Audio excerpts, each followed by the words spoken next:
नमस्कार विद्यार्थी मित्रांनो, चला तर आज आपण महाराष्ट्र लोकसेवा आयोगाचं 13 मे 2025 रोजी आलेलं जे महत्त्वाचं प्रसिद्धीपत्रक आहे त्याच्या संदर्भातला अपडेटेड व्हिडिओ मी तुमच्यासाठी घेऊन आलेले आहे। महाराष्ट्र लोकसेवा आयोगामार्फत महाराष्ट्र गट सेवा मुख्य परीक्षा 2023 लिपिक टंकलेखक संवर्ग निकालाच्या सद्यस्थितीबाबतचं एमपीएससी आयोगाने जे प्रसिद्धीपत्रक टाकलेलं आहे 13 मे 2025 रोजी, तर त्याचीच माहिती मी तुम्हाला आजच्या या व्हिडिओतून देणार आहे।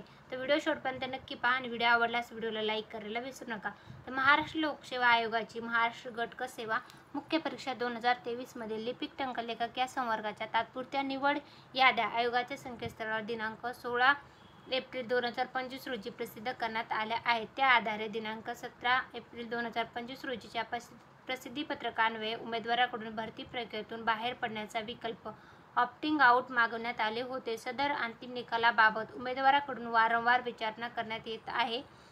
त्यास अनुसरून असे स्पष्ट करण्यात येते की प्रस्तुत संवर्गाचा अंतिम निकाल प्रसिद्ध करण्याची कार्यवाही सुरू असून विज्ञापित पदांची संख्या, आरक्षण अर्हता, उमेदवारांनी केलेले दावे इत्यादी बाबी विचारात घेऊन सर्व उमेदवाराच्या दाव्याची पडताळणी करता कालावधी लागणार असल्याचे प्रस्तुत संवर्गाचा अंतिम निकाल जून महिन्याच्या पहिल्या आठवड्यापर्यंत प्रसिद्ध करण्यात येईल याची संबंधित उमेदवारांनी कृपया नोंद घ्यायची आहे। तर त्याच्या संदर्भातलं एमपीएससी आयोगाचं हे 13 मे 2025 रोजीचे प्रसिद्धीपत्रक प्रसिद्ध झालेलं आहे त्याच्या संदर्भातला हा अपडेटेड व्हिडिओ होता। जे लिपिक टंकलेखक संवर्गासाठी एमपीएससी आयोगाची जी मुख्य परीक्षा झालेली आहे आणि ऑप्टिंग आउट विकल्प निवडण्यासाठी जे ऑप्शन दिलेलं आहे तर त्याच्या संदर्भातली पण माहिती एमपीएससी आयोगाने स्पष्ट केलेली आहे। तर ही होती एमपीएससी आयोगाची लिपिक टंकलेखक जे मंत्रालय 2023च्या यादीमध्ये विद्यार्थी पात्र झालेले आहेत त्यांची जी प्रश्न होते तर त्यांच्या प्रश्नांचं उत्तर आता एमपीएससीकडनं देण्यात आलेलं आहे। तर त्याचाच हा अपडेटेड व्हिडिओ होता